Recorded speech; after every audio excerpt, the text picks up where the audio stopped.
Ok, estamos então gravando. Vamos iniciar. Podemos? Estamos chegando mais gente aí. Bom, nós já vamos iniciar então a nossa palestra.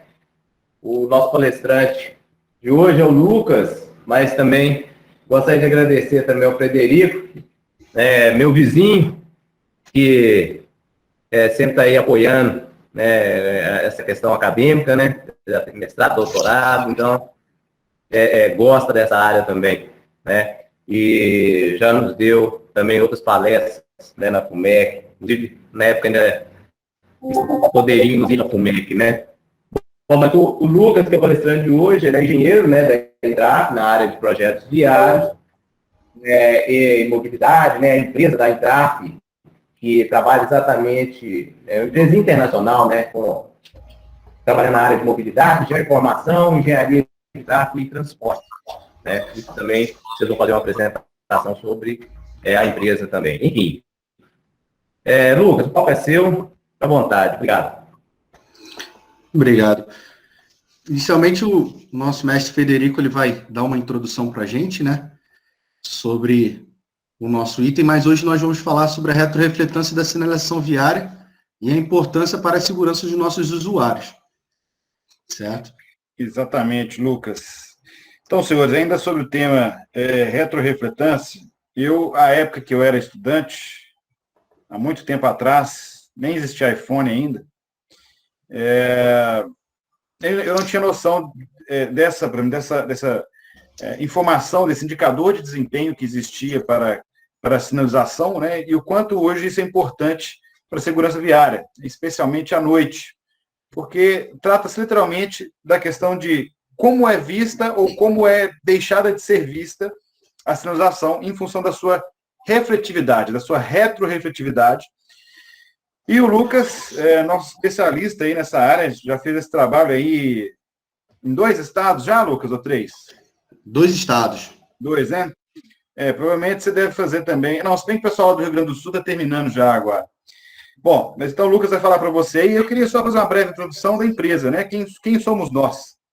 Então, nós somos uma empresa mineira aqui de Belo Horizonte, a sede aqui em Belo Horizonte, mas hoje nós temos aí atuação e equipe em 4 estados diferentes, né? Isso aí já é, inclusive, um advento da pandemia, né? Nós temos hoje profissionais que eu não conheço pessoalmente. O Lucas, por exemplo, né? A gente não se conhece pessoalmente ainda. São pessoas contratadas para trabalhar remotamente, estão trabalhando muito bem remotamente. Nós temos pessoas aí no Espírito Santo, Rio de Janeiro, e Minas Gerais, né, e Rio Grande do Sul. Algumas dessas pessoas a gente não se conhece ainda, mas passando a pandemia, a gente vai fazer uma mega festa aqui, né, Lucas? E aí a gente vai se conhecer. Quem está de câmera ligada tem chance de mandar currículo e pode, quem sabe, trabalhar com a gente depois, né? Quem está com a câmera fechada, já era. Deixa eu ver. Por enquanto, nós temos aí a Tatiana e a Letícia, né, de aluno mesmo. Senhores, a Intrap é uma empresa na área de engenharia de tráfego, né, que é uma parte da engenharia civil, né? A gente trabalha com tráfego, transportes e até um pouco de engenharia ambiental, né? Pode passar aí, Lucas. A gente já teve a honra de trabalhar em 8 diferentes países. Atualmente, a gente está trabalhando só no Brasil e temos um contrato ainda em aberto no Peru, que ainda vai ser fechado, né? Mas estamos constantemente participando de licitações internacionais, né, de trabalhos fora do Brasil, e isso é muito gratificante. A gente tem aí mais de 550 projetos já desenvolvidos. Nós estamos hoje, inclusive, no projeto de número 559, se não me engano, e eu vou ter que fazer a reunião inicial hoje do 558. Uma longa jornada aí, nós estamos comemorando semana que vem 11 anos de empresa. Pode passar aí um pouco. Isso aí são alguns números, né? Então a gente já trabalhou no Brasil para 24 estados, mais de 350 municípios, mais de 160 clientes, mais de 90 mil quilômetros rodados, verificando a conservação de rodovias no Brasil, mais de 6 mil quilômetros de estudo de segurança viária. A gente trabalha muito com melhoria de segurança viária em rodovias, né? 40 mil quilômetros de simulação de tráfego. Não sei se vocês já viram isso na disciplina aí com vocês, o que é simulação de tráfego, né? Pode passar. Bom, alguns dos nossos clientes aí, né, desde Vale, MRS, concessionárias, várias concessionárias, Via 040, Triunfo, Concer, ANTT, BH-Trans, Governo do Estado de Minas, Prefeitura de Belo Horizonte. Então, por exemplo, está sendo licitada nesse momento a execução das obras de 8,5 quilômetros de ciclovia na Pampulha. Nós fomos que fizemos o projeto, então agora está sendo executado. Além disso, fizemos o projeto de 55 quilômetros de ciclovias aqui em Belo Horizonte. Várias avenidas vão ter ciclovias, também é projeto nosso, né? Então, é uma área específica da Engenharia Civil que trabalha com mobilidade, com tráfego, transportes, né? Pode passar. Bem, não imagino que vocês conheçam, porque é algo bem específico da área, mas isso é uma metodologia internacional de segurança viária, é uma metodologia inglesa. Para você trabalhar com ela, você tem que ser acreditado. Não basta fazer um curso ou estudar, não. Você tem que ter uma chancela de acreditação. E nós somos uma das poucas empresas brasileiras, ou até uma das poucas empresas na América Latina, ou ainda, uma das poucas empresas no mundo que trabalha com essa metodologia, né? Então, temos a honra aí de ser acreditados pelo IRAP. E, pode passar, mas já dando a deixa de segurança viária, vamos entender um pouco sobre o que é retrorefletância, como medir, como avaliar, né? E deixo a palavra com o Lucas Derek, nosso colaborador aí. Como eu falei, não nos conhecemos pessoalmente ainda, é um advento da pandemia, uma das coisas boas que a pandemia está deixando, que agora não existe mais limitação geográfica para contratações. Lucas, obrigado, a palavra é sua. Obrigado, Frederico. Bom dia a todos. Meu nome é Lucas Derek, eu integro a equipe de projetos viários da Entrave. Hoje vou falar um pouco para vocês sobre a retrorefletância da sinalização horizontal e vertical. Inicialmente, nós temos duas NBRs, né, que é a 14.723, que responde à sinalização horizontal, e a NBR 15.426 da sinalização vertical. Tá?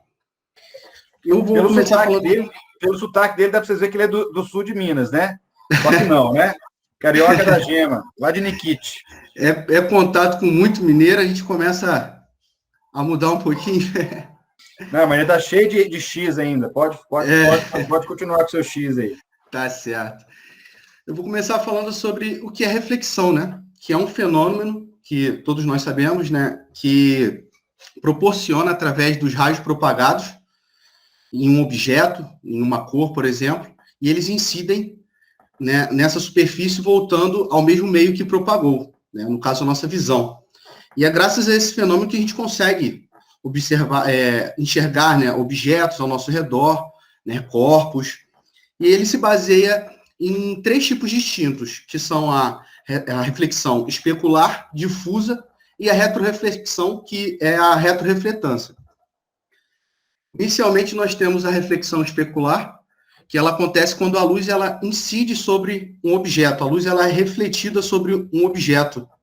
E ela reflete de forma oposta, não em direção à luz incidente, né?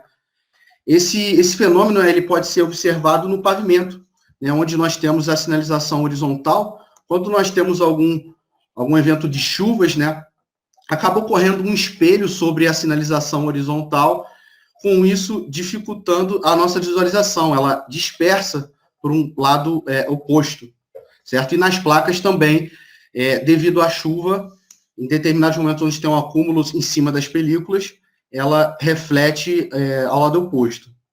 A difusa, né, é quando o farol ele incide na placa, certo? Numa demarcação viária também, como sinalização horizontal, e ele é refletido em diversas direções.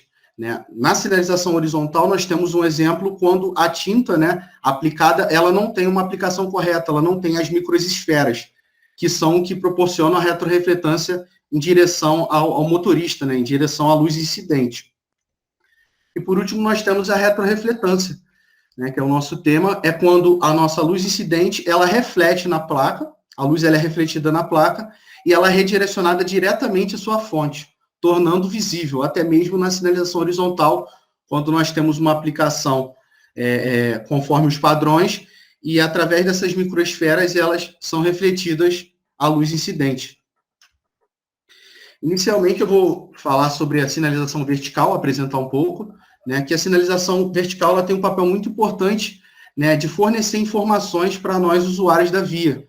E com isso ela consegue adequar comportamentos, né, visando sempre o aumento da sinalização viária.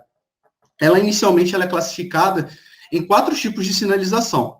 A de regulamentação, né, onde nós temos a regulamentação de proibições e restrições da via.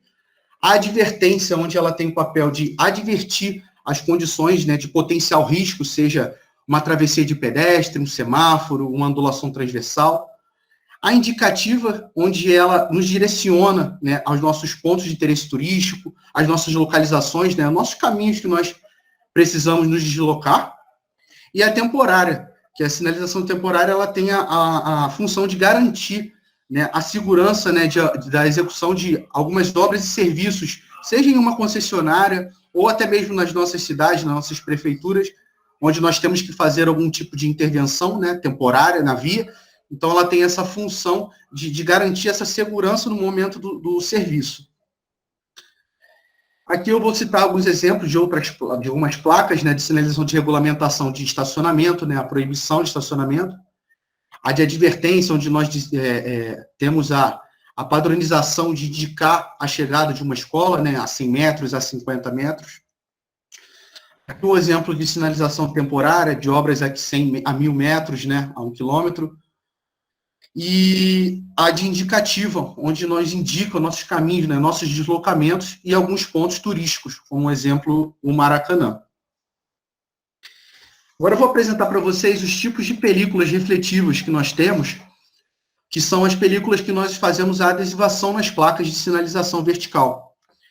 Nós temos a película tipo 1, que ela é conhecida como grau técnico ou grau engenharia, dependendo da fabricante, que elas são microesferas de vidro ou microprismas que possuem aparência lisa. Vocês podem observar que ela tem esses pontos na película branca, que são exatamente os microprismas, que através dele que é feito a retrorefletância. Quando a luz ela incide nesse microprisma, ela reflete para você com um grau de refletância. É a nossa película tipo 1. Vocês podem observar esses pontos, né, que representam as microesferas de vidro. Nós temos também a película tipo 2, que é a grau técnico prismático ou grau engenharia, onde são microesferas ou microprisma encapsulados. Se vocês observarem, vocês têm essas colmeias, eu cito como colmeias, onde elas, através dessa encapsulagem delas, elas refletem com um grau de retrorefletância maior do que a película tipo 1. E uma forma da gente identificar são através das colmeias e de símbolos que algumas marcas colocam EGP. Não sei se vocês conseguem visualizar, eu vou tentar aproximar. Fica escrito EGP na película e a gente consegue identificar. Mais para frente eu vou explicar também por que essa importância da identificação das películas, tá bom? Aqui nós temos a película tipo 3, que é a película de alta intensidade, que são microprismas não metalizados. E eles também têm a aparência de uma colmeia. Só que um detalhe é que a espessura deles é um pouco maior se comparado à película tipo 2. Além também das linhas transversais, que também são microprismas, só que eles são, nas linhas transversais, eles aumentam essa retrorefletância. E a partir desse tipo de película, nós temos a inserção da amarela lima-limão, que é uma película onde ela tem um grau de retrorefletância maior e de visualização, tá? Essas películas elas têm uma durabilidade. A película tipo 1 e 2, ela tem a durabilidade do mínimo de 7 anos, né, mantendo a conservação e a limpeza dela. E a partir da tipo 3, nós temos a durabilidade de 10 anos. Então, a película tipo 3, ela tem essa colmeia mais, com a espessura maior do que a película tipo 2. Além disso, nós temos a película tipo 4, que nós chamamos de preto legenda, né? Que são as películas constituídas por um filme plástico. Elas não são refletidas. Nós utilizamos ela justamente para utilizar na fabricação de letras, tarjas, né? Símbolos, pictogramas, né? Os bonecos, né? Como algumas pessoas conhecem, mas são os pictogramas, né? De travessia de pedestre, de uma simbolização de um semáforo e de letras. Lembrando que ela não tem refletância. Nós temos também a película tipo X, que hoje é a película com maior grau de retrorefletância no mercado. Também é conhecido como alta intensidade prismática, mas geralmente chamamos de grau diamante, que elas são microprismas não metalizados e ela tem a mesma aparência da tipo 3, né? Só que ela tem um grau de refletância muito maior. Geralmente essas películas elas são utilizadas nos pórticos, nas placas aéreas, porque nesses locais a gente não tem uma incidência da luz dos veículos diretamente no pórtico. Então, ela tem esse papel de ter uma maior capacidade de retrorefletância. E ela tem uma durabilidade de 10 anos. É atualmente a película com maior tecnologia do mercado. Aqui eu vou mostrar para vocês a classificação quanto ao uso de películas, né? Porque nós temos um padrão, né, que nós precisamos seguir para poder a utilização para a concessionária ou as prefeituras, né, das cidades utilizarem as películas. Qual tipo de película utilizar? Nas rodovias de classe 0, né, que são as rodovias federais, vamos dizer assim, nós temos nas sinalizações indicativas de advertência e regulamentação o uso da película tipo X, que é justamente a grau diamante, onde nós temos muitos trechos onde não tem iluminação, certo? Então a gente precisa do auxílio dessas para facilitar a visualização. Nas classes ainda 0, nós temos as placas de regulamentação e advertência solo, né? Porque nós temos a película tipo X, que é nas placas aéreas, e as no solo, que são advertência e regulamentação a tipo 7. Eu não citei a tipo 7 porque a aparência dela se assemelha muito a tipo 3. E a gente não, visualmente, a gente não consegue observar. Porém, quando nós utilizamos o retrorefletômetro, que é o nosso aparelho, a gente consegue, de fato, identificar através do número que o aparelho fornece para a gente. Mais para frente eu vou conseguir dar mais detalhes. E aí a gente tem o padrão da película indicativa, que é tipo 3, e os marcos quilométricos e os marcadores de perigo ou alinhamento também, que tem que ser tipo 3 nessas rodovias classificadas como classe 0. Tá dando para acompanhar, pessoal? Estou falando muito rápido, tá certinho?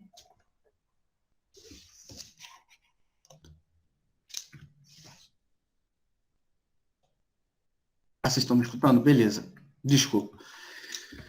Agora eu vou falar também da classe 2, né, que são as películas que são utilizadas em rodovias mais rurais, dentro de cidade, em algumas, vamos dizer aqui no RJ, né, dependendo do estado, são as MGs, né, BAs, que são as películas tipo 7 utilizadas nos pórticos e nas placas aéreas, a tipo 3 na advertência e regulamentação de solo, e a tipo 1 nas indicativas e marcos quilométricos e marcadores de perigo. Falar um pouco sobre o nosso trabalho da Entraf, né, na monitoração da sinalização vertical que nós executamos na rodovia. Que hoje nós nos deparamos com diversas malhas rodoviárias, né, e temos diversos dispositivos que contribuem no aumento da segurança viária em nosso dia a dia. Cada dispositivo ele tem que ter seu cronograma de manutenção e substituição. E a monitoração vertical ela vem como um papel importantíssimo, até como controle por parte das nossas agências reguladoras, mas também como ajuda, né, no controle das próprias concessionárias. E através dela, nós comparamos o índice de retrorefletância no momento da amostragem, se ele está de acordo com a nossa NBR, que regulamenta a retrorefletância, que é a 14.644, ou não. E através dessa amostragem, nós conseguimos identificar caso a placa, né, a películas, vamos dizer, elas precisam ou não da substituição. E na monitoração, através da monitoração, nós temos alguns itens que precisam ser observados, né, seja a tipo de sinalização, né, que são as sinalização vertical, advertência, regulamentação, a fabricante e a data de fabricação, que é um item importantíssimo, para que nós conseguimos identificar quando a placa foi instalada, por quem ela foi instalada, o material da chapa e o estado da chapa, que isso influencia na durabilidade da película, porque hoje nós temos as chapas de alumínio, chapas de aço galvanizado, chapas em ACM, que é o nosso alumínio composto, e a gente consegue ter a durabilidade de cada material e o seu estado, se ela está amassada, se ela está enferrujada. Então, a gente consegue, através da observação do tipo da chapa utilizada para a fabricação, ter essa perspectiva de durabilidade. Além disso, nós temos também o material do suporte, né? O suporte, ele é o poste, né, utilizado, né, a fixação utilizada para a implantação da placa, sendo ele de madeira, nos pórticos. Então, no material do suporte, a gente observa, por exemplo, se for uma placa de sola, foi implantada com o material, com a madeira, a gente vê se ela está trincada, se ela está quebrada, se ela necessita de substituição, porque isso impacta diretamente na visualização da placa. Isso é muito importante, né? Porque a gente tem os graus de inclinação das placas, né, que facilitam a incidência da luz. Além disso, nós temos a dimensão da placa e o formato, né, que a gente sempre verifica essas dimensões na nossa monitoração, para ver se os formatos, né, eles estão de acordo com o padrão exigido pela agência reguladora. E, por último, os tipos de película que foram apresentados, né, se ela é tipo 1, 2 ou 3, tá bom? Aqui eu falo um pouco sobre a avaliação da retrorefletância, que é regulamentada pela NBR 15.426, onde nós utilizamos o aparelho, nós temos 2 exemplos ao lado, que nos auxiliam na medição dessa retrorefletância. Esse aparelho ele precisa ser calibrado todo dia, né, geralmente todo dia ou de 2 em 2 dias, para ele manter um índice de avaliação. Esse aparelho é aferido, certo? E nós utilizamos ele nas placas para fazer essa retrorefletância. Como que é feita essa retrorefletância? Por exemplo, a gente tem uma placa de ideia preferência, onde nós temos 2 tipos de película, a vermelha e a branca. Então, nós precisamos fazer 5 medidas em pontos distintos da placa, 5 medições, e para conseguir avaliar o número de refletância que o aparelho nos dá, e, posteriormente, a gente verificar na questão se ela está atendendo ou não a NBR 14.644. Então, é exatamente isso. Nós vamos em cada película, fazemos a aferição com o aparelho em 5 pontos distintos, e após isso, a gente faz uma média aritmética para ver o grau de retrorefletância de cada película e cada tipo de cor, certo? Aqui é um exemplo da avaliação da retrorefletância, uma planilha onde nos mostra todas as cores que nós temos hoje no mercado e todos os tipos de películas disponíveis. Então, por exemplo, se numa película da cor branca, a retrorefletância ela bater, vamos dizer, a média aritmética 60, ela tem que estar entre 70 e entre 35, porque o inicial dela, exigido pela nossa regulamentadora, pela nossa NBR, é 70. Então, se ela tiver 60, ela está de acordo com a NBR. Porém, se ela estiver abaixo do residual, que está dando 35 para a película tipo 1, ela é necessitada de fazer a substituição dessa placa, porque a película não está mais atendendo o grau de refletância exigido pela nossa regulamentadora, que no caso é a nossa ANTT. Aqui eu apresento um pouco para vocês também sobre um dos tipos de aparelho que nós utilizamos, né? Esse aparelho, vocês podem ver que ele tem a função de monitorar, né? Mostrando que ele tem o cabo aqui, né? O bastão, vamos dizer assim, que nos auxilia nas placas aéreas, porque a gente tem esse aparelho que nas placas de solo nós encostamos com a nossa própria mão, e nas placas aéreas a gente já tem o auxílio do bastão, que a gente, através do controle remoto, consegue retirar as medidas. Aqui agora eu vou entrar na sinalização horizontal, né? Que a sinalização ela tem a finalidade, né, de fornecer informações de trechos com proibições, restrições, e o papel dela é reforçar a sinalização horizontal, certo? Então, ela tem o papel importantíssimo de canalizar os fluxos, né, de veículos, as linhas de fluxos opostos, né, os sentidos da via, travessias de pedestres, né? Ela é muito importante nesse reforço da sinalização horizontal. A sinalização horizontal, ela tem uma especificidade, né? Porque através das características do local de implantação, nós conseguimos determinar qual tipo de implantação. Então, quais são essas características? O tempo previsto de manutenção, o volume diário médio de veículos que trafegam pela via, e também tem um ponto muito importante que hoje, já há alguns anos, nós visamos sempre o meio ambiente, sempre respeitar o meio ambiente. Então, nós temos os tipos de tinta, que são a aspersão, hot spray, que é a tinta quente, através do método mecânico, a extrusão, que é o método manual, com tinta quente, e a tinta acrílica, que ela é dividida em duas tintas, a base d'água e a base de solvente. Então, a tinta à base d'água, ou bicomponente, ela é utilizada hoje nas rodovias justamente por nossas questões de respeito ao meio ambiente, certo? Aqui um exemplo de marcas viárias, nós temos na esquerda uma pintura de umas legendas e a linha de retenção através do método de tinta acrílica. Ou, na direita, a gente tem a faixa de pedestre, onde nós utilizamos o método de extrusão, que é o manual a tinta quente. Temos também as linhas longitudinais, né, que são as marcações de fluxos opostos, de mesmo sentido, nossas linhas de bordo, né, onde nós podemos fazer essa implantação através do método aspersão hot spray tinta quente, ou também a aspersão tinta fria. E temos as nossas ciclovias, né, que cada vez mais elas estão sendo inseridas no nosso meio para facilitar o nosso deslocamento, evitando nossos engarrafamentos, né?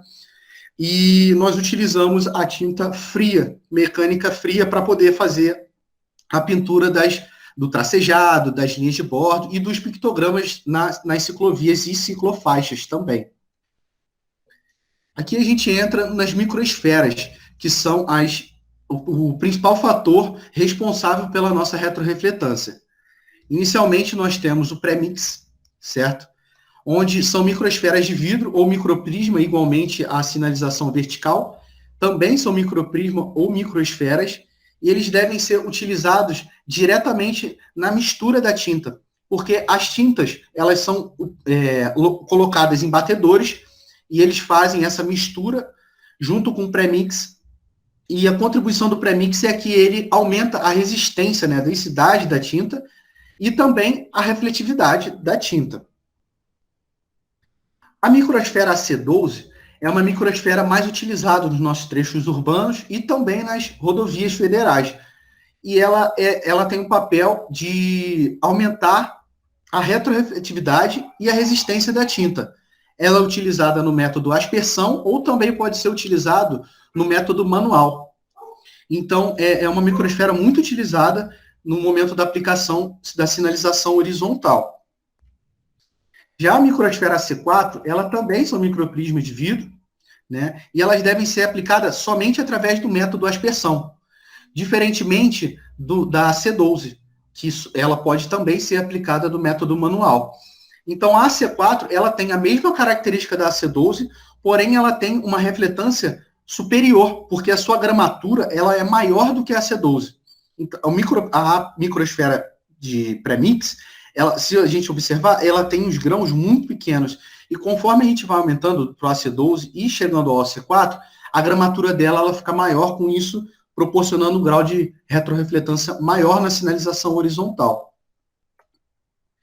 Eu digo alguns padrões da retrorefletância, né, que nós precisamos atingir. Nas tintas amarelas ou brancas, quando nós fazemos a aplicação, elas precisam respeitar o nosso padrão de 250 micandelas por metro quadrado e 150 micandelas por metro quadrado também. O que seria esses 250? É a taxa de lançamento do aspersor do caminhão e das máquinas de aplicação da sinalização horizontal. A gente tem uma pressão. Então, essa pressão ela tem que respeitar esse número de 250 na branca e 150 no amarelo. Mas isso é importante por quê? Para nós conseguirmos avaliar a retrorefletância. É através desse número que a gente consegue verificar se ela está atendendo ou não o residual. E nos primeiros 30 dias, ela tem que se manter nesse número inicial de 250 na branca e 150 no amarelo. E após os 30 dias, durante os 30 e 60 dias, esse valor ele pode ser reduzido a 80% e, posteriormente, os 60 dias, ele precisa atender sempre 60% do seu diâmetro, tá bom? Sendo imerso no material. Então, aqui eu tenho um exemplo eu coloquei o exemplo da aplicação por aspersão.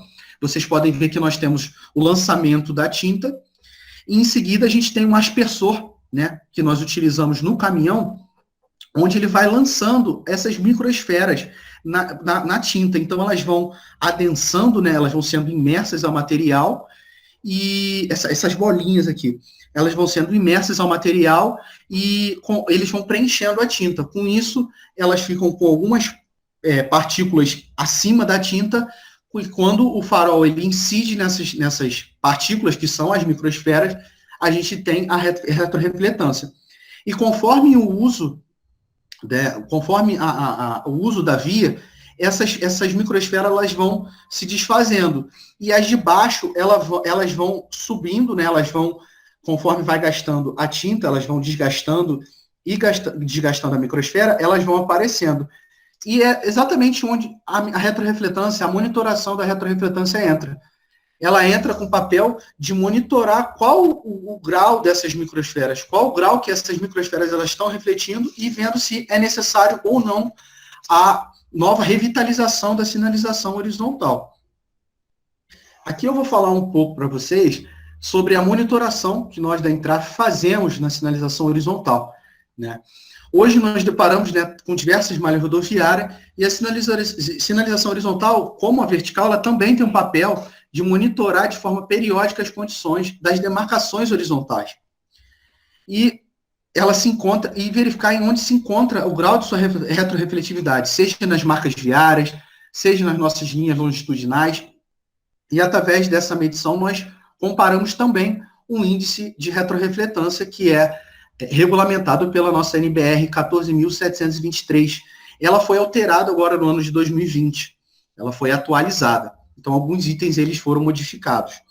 E após essa comparação, nós verificamos, né, se tem algum trecho, né, os trechos que precisam de uma nova revitalização da sinalização horizontal. E os pontos que nós observamos na monitoração é justamente o segmento a ser monitorado, qual é o quilômetro a ser monitorado, o sentido da pista, se a pista é uma pista norte, sul, crescente ou decrescente, e o quilômetro, né, o ponto a ser medido. Mais para frente vocês vão identificar onde eu falo qual é o ponto a ser medido, tá? No próximo slide. A gente vê também qual o código ou tipo, né, de sinalização implantada, porque nós temos as marcas viárias, que são nossas setas, os pares, os de a preferência. Então a gente observa qual o tipo ou código de marca viária implantada no local e qual a cor. E também, nas linhas longitudinais, nós verificamos quais as faixas, né, que nós vamos executar a medição. Se é na linha de bordo, se são nas linhas de fluxos opostos, né, que são nossos eixos duplos, né, ou nas linhas de eixo simples.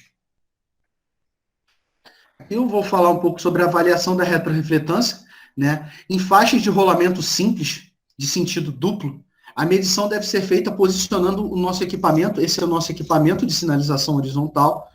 O equipamento ele é posicionado voltado para cada um dos sentidos do fluxo.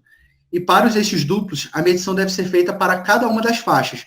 Então, onde eu tenho um ponto, eu coloco o aparelho e faço a medição, 10 medições nesse trecho. Mas no próximo slide, vocês vão verificar como que é feita essa medição. É no outro ainda. De acordo com a norma NBR 14.723, é o que nos baseamos para avaliação da retrorefletância, né? Aqui a gente vê justamente o colaborador apoiando o aparelho sobre a tinta, né, sobre a aplicação da sinalização horizontal, e é importante que esse aparelho ele não permita a incidência de luz pelos lados dele, porque ele é emitido uma luz em cima da tinta, que através dela é refletida para dar o grau de retrorefletância. É justamente o mesmo papel que os faróis dos nossos veículos, né, eles fazem, eles incidem a luz na tinta, na microesfera, e ela volta com a retrorefletância. Nós temos as marcas longitudinais, que são justamente os pares, né? A gente tem as linhas de bordo, a gente tem as linhas de fluxos opostos. E aqui mostra como é a coleta de dados. A coleta de dados em trechos de até 300 metros, ela é feita em uma divisão, dentro desses 300 metros, 10 pontos de medição. Então, durante um exemplo, essa linha que nós estamos vendo aqui, que é a alça do zebrado, nós vamos fazer 10 pontos de medição com o aparelho de retrorefletância e verificar qual é a retrorefletância obtida nesse ponto. Como diz aqui, como eu expliquei, obtém-se no mínimo 10 leituras com espaçamento de maneira uniforme, certo? Já nos trechos de 310 quilômetros ou maiores que 10 quilômetros, nós fazemos a divisão dos segmentos. No segmento 1, vamos botar um exemplo, do quilômetro 10 ao quilômetro 20, nós fazemos 3 estações, nós dividimos em 3 estações. Então, nós vamos fazer 10 medições na estação A, seria do quilômetro 13, por exemplo, no quilômetro B, no km 16, e na estação C, nós vamos fazer no km 19. Então, a gente consegue dividir 10 quilômetros em 3 estações, e em cada estação nós fazemos 10 pontos de medição igualmente distribuídos, com um aparelho de retrorefletância.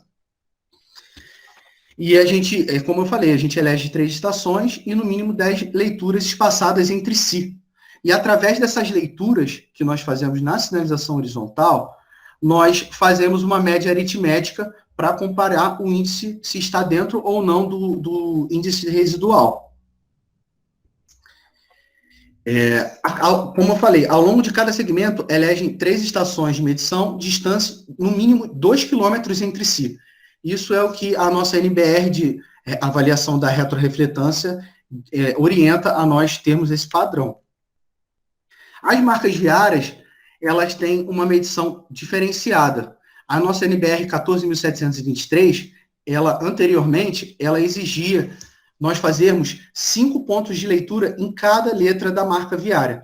Já na atualização que nós obtivemos no ano de 2020, nós precisamos fazer 3 pontos de leitura em cada marca viária. Então, nós temos aqui uma legenda pare, uma marca viária pare, onde nós fazemos 3 pontos de leitura em cada letra, para aí sim conseguir retirar o índice residual. E nas setas também, nós pegamos 3 pontos equiparados, distintos, para conseguir fazer essa observação das marcas viárias. Nós temos também as marcas de canalização, que são conhecidas como nossos zebrados, onde nós temos a divisão das alças do zebrado, que são essas linhas com esses círculos, essas são as alças do zebrado, e temos o zebrado, de fato, concluindo o zebrado total. Então, nós pegamos 5 pontos, certo? Distintos, separadamente, e fazemos, em cada ponto desse, uma medida com o aparelho. E, através dessa medição, nós também verificamos o índice do residual. Lembrando que esses 5 pontos são com canalizações, com até 10 zebrados. Quando nós temos canalizações com mais de 10 zebrados, nós fazemos a mesma divisão das alças de canalização e nos zebrados internos, e fazemos 10 pontos de medição, 10 pontos de leitura com o aparelho. Por conta desse aumento na dimensão dos zebrados, nós precisamos monitorar ele num trecho maior, certo? Nós temos também o dispositivo auxiliar, que são as taxas e taxões, que eles também estão inclusos na sinalização horizontal e na monitoração. Só que hoje, nós não temos nenhuma norma que regulamente as taxas e os taxões. Então, na nossa monitoração, a gente observa se a taxa ela está com o refletivo manchado, se ela está quebrada, observa em si a condição da taxa implantada no local, se tem alguma taxa faltando dentro desse trecho a ser monitorado, e aí a gente indica essa observação, mas de fato a gente não consegue medir a refletância da taxa, e nem dos taxões que são utilizados nas canalizações, nos zebrados. Agora eu apresento também o aparelho retrorefletômetro da sinalização, utilizado na sinalização horizontal. Nós conseguimos ver ele com mais detalhes. Esse aparelho, ele tem, como eu falei anteriormente, ele tem o mesmo papel de incidir uma luz na parte inferior dele sobre a tinta e nos apresentar os valores residuais em cada ponto de medição, certo? E assim, eu queria saber se vocês têm alguma dúvida, se eu falei um pouco rápido, mas eu acho que que eu consegui apresentar, né, alguns itens. Caso alguém tenha alguma dúvida, pode falar que eu volto no slide e explico, tá bom? Eu agradeço pela oportunidade. Desculpa um pouco do nervosismo, mas isso acaba que é um pouco normal, né?